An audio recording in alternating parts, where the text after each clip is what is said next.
Hey everybody, welcome back to another episode of the Music Den. I'm your host, Armando Venditti, hoping you guys are having a good day and that you're looking after yourselves and one another. In this episode of the Music Den, I'm going to be doing an album review. The album is from Steven Wilson, and the album is the Harmony Codex.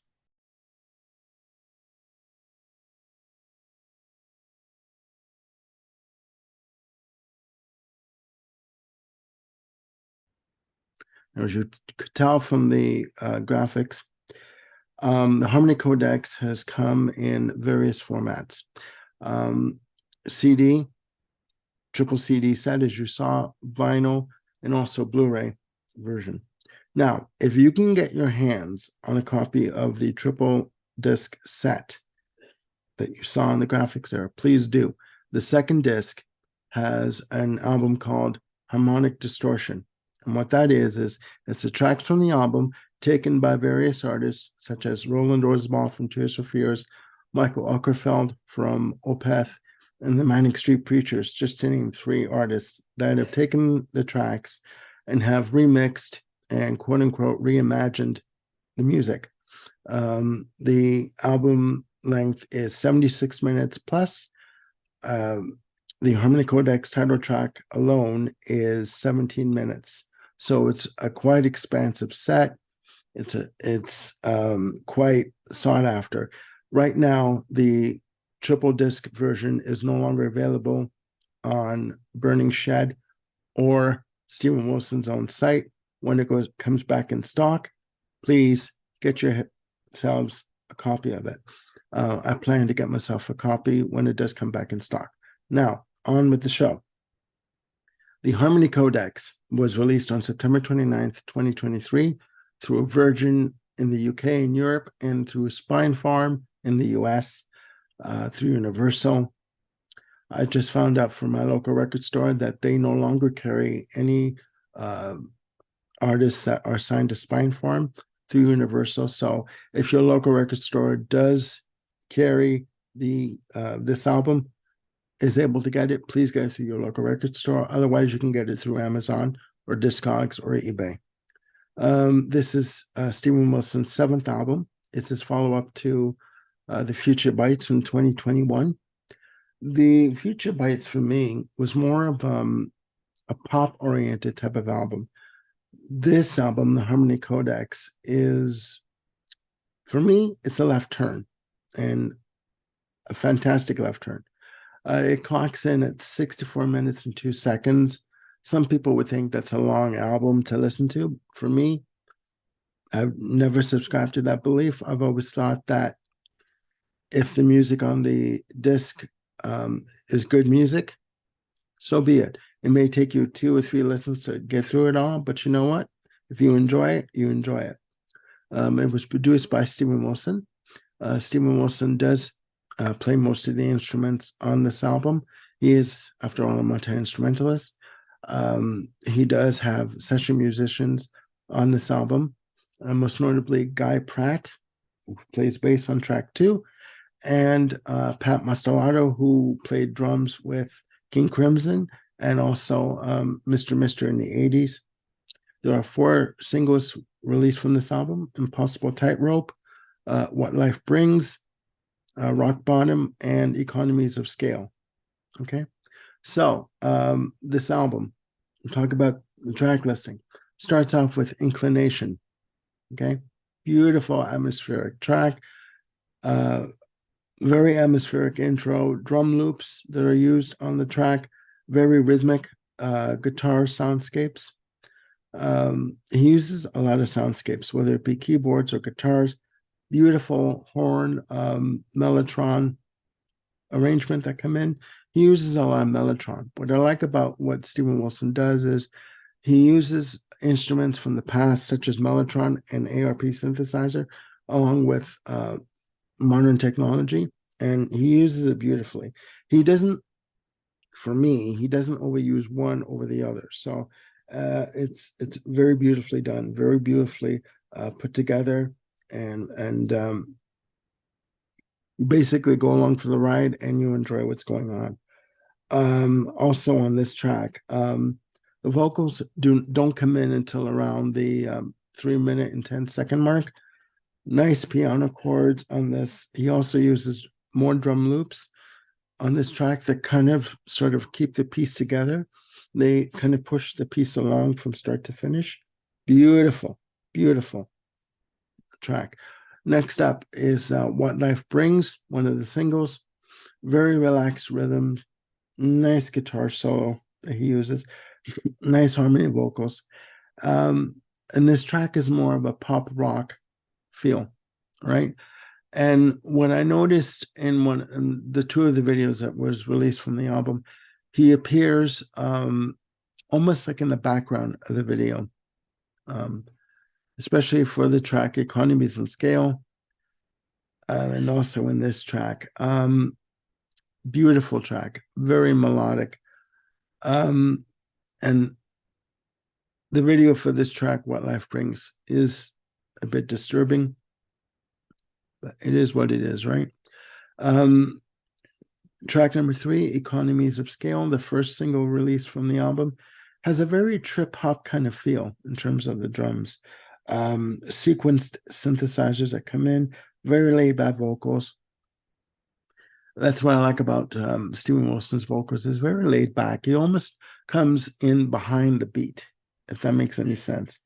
Beautiful background vocals, very understated piano on this track. And if you've watched the video, it's two people that do a very they do a performance piece, very interpretive performance piece on this track.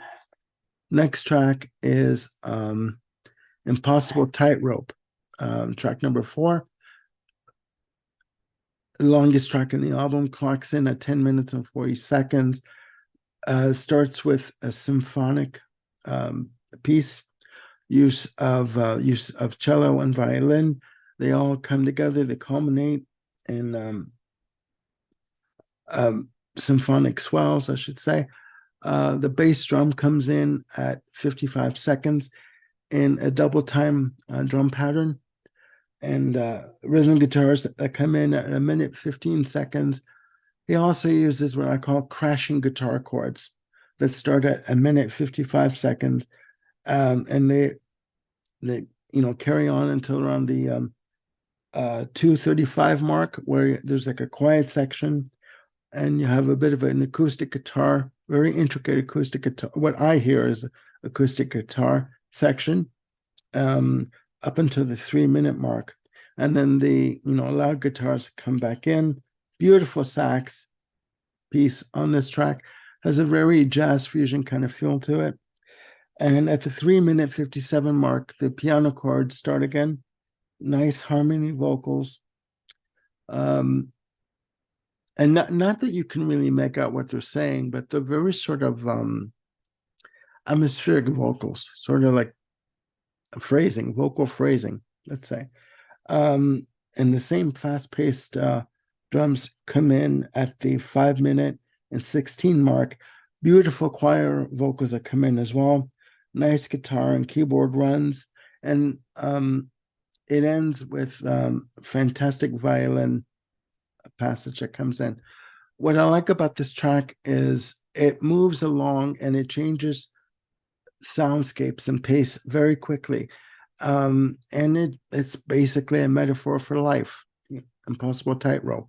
Life is like that, right? As when you think that you're going along and everything is peaceful and your life is going along according to plan as you planned it, something's going to come along and just knock you knock you off your balance, but you got to keep going, right? That's what it's about. It's about ever changing patterns that come up in life, which is quite fitting for this track. Track number 5 is the other single from the album, Rock Bottom, which is a duet, and I hope I get this name right. It's a duet with Nanette Tayeb. Fantastic track. You've got to watch the video for this. Nice simple guitar intro, and she plays guitar on this track. Beautiful synth swells, very relaxed feel. Great guitar soloing on this track. Um, Two things. What I like about Steven Wilson's playing when he solos, he has a very thick tone when he solos, but he also sounds very much like Dave Gilmour from Pink Floyd. Beautiful, beautiful. The vocal that Nanette Tayeb delivers, um, she can soar like no one's business. She can just take off with a background vocal, with a harmony vocal, very piercing, very distinct. But when she does her vocals on the verses, has almost a husky feel on the vocals. And if you watch this video, the two of them are tied to one another, sitting in two chairs, and they fight to break free from being tied up. But when they do, they fall. Okay, spoiler alert, they fall. They realize that without one another, neither one of them can survive without the other. So they fight to get back to sitting on the chairs and tying themselves up and just relying on one another to survive. Okay, beautiful, beautiful track. Next up, track 6 is Beautiful Scarecrow. Beautiful synth sequences on this track. His vocals are put through a filter. I'm not sure what kind of filter. It is almost like a megaphone effect, right? Very atmospheric quality. The drums don't come in until around the 3-minute, 11-second mark, 3-minute, 11-second mark. Very beautiful. A lot of percussion overdubs near the end of the track. Beautiful. Next one up is the title track that clocks in at just over 9 minutes. Synth passage that repeats. It's a chord progression that repeats on the synthesizer, and it's wound around a guitar passage, I believe of the same kind of rhythm. But what I like about it is they're wrapped around each other so closely that you can't tell if it's a synthesizer playing or a guitar. Okay, beautiful passage, beautiful passage. And there's a spoken word interlude that comes in, and the track is very ambient. Okay, this is the most ambient influenced track on the album. I don't know why the word ambient in terms of music style wasn't used as a description for the album, because to me there are very ambient passages on this album. Next track is track 8, Time Is Running Out. Very piano driven at the beginning. Beautiful melodic piano. Nice chords on the piano as well. The programmed rhythm that comes in. Beautiful guitar solo on this track. Very thick tone. And the subject matter is basically, you think that you've got all the time in the world to get done in your life what you want to get done. But the older you get, you realize that you're not going to get everything accomplished in your life that you want to accomplish, because ultimately your time is indeed running out. Track 9 is Actual Brutal Facts. Nice guitar intro, very rhythmic drum pattern that comes in. There's short rhythm guitar stabs that he uses on this track, and he also uses audio feedback. What I like about what Steven Wilson, what he does is, to him, a piece of music is like canvas, right? Like Brian May from Queen has always said, to them, the studio was always an empty canvas. Queen always thought that they could paint whatever type of painting on a canvas and bring it to the audience and present it to them as a finished piece of work. That is what Steven Wilson does on his tracks. And for him, he is not afraid to use such techniques and such textures as audio feedback, as long as it enhances and best delivers the message of the music that he wants to deliver. So, and Actual Brutal Facts is perfect example of this. Track 10 is the last track on the album, Staircase, another track that clocks in at 9 minutes and change. Beautiful, beautiful synth sequence, very atmospheric, programmed rhythms that come in on the synthesizer, and the drums kick in at 1:34. Beautiful track, just again very atmospheric, very scenic, very mind-blowing as far as I can, in my very humble opinion. Mind-blowing is the one phrase for this album. To me, in closing, this album is very much like a book, okay? You can read maybe 1 or 2 chapters of a book, of a novel, and that's fine, but you will not get the full scope of what the author is trying to say. This album is very much the same thing. You have to listen to it if you can, if you have time, in its entirety, and go from one track to the next, one chapter to the next, from beginning to end, okay? Only then will you get the full understanding and the full meaning of what Steven Wilson is trying to say musically, okay? So please, when you get this album, put it in your player, turn the lights off, turn on the player, sit back, close your eyes, and just enjoy what's about to happen, because each track is different. Each track is a chapter, okay? And after listening to it, you'll be all the better for it. I promise you. So, in the comments down below, once you've listened to this album, please let me know what you think of the Harmony Codex.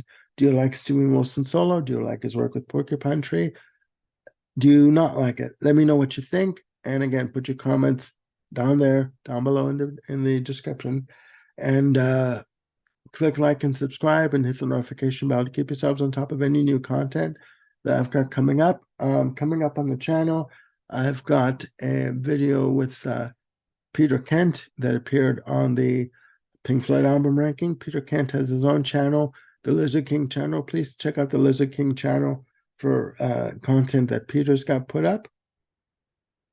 I will be doing a video with Ryan Gavalier at some point on Stevie Nicks, Belladonna, Misguided or Misunderstood. And I will be doing a video with Bill Schuster coming up.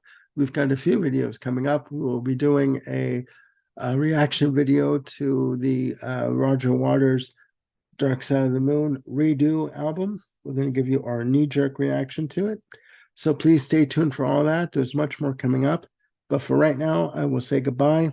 Please look after yourselves and one another, and I'll see you very soon with another video. Bye for now.